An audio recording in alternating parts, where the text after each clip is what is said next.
आज आपल्या महिन्याला लागली होती नजर. तर नमस्कार पब्लिक, आपलं स्वागत आहे आपल्या नवीन ब्लॉगमध्ये. आज आपल्याला महिन्याला लागली होती नजर, मग तीच नजर काढण्यासाठी आपण आलो होतो केस नोंदला.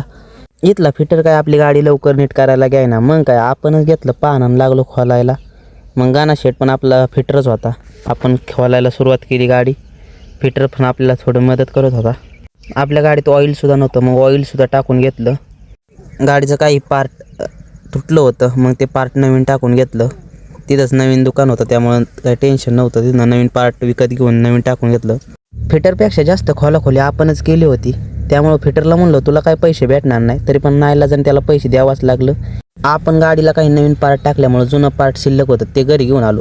इकडे भंगारवाल्याला दिला 2 रुपये भेटतात, तिकडे फिटरचा कशाला मोकारी फायदा करायचा म्हणून आपण आलो. मग आपण चाललो होतो बोराला. इथंच आम्हाला घोणस जातीचा साप दिसला.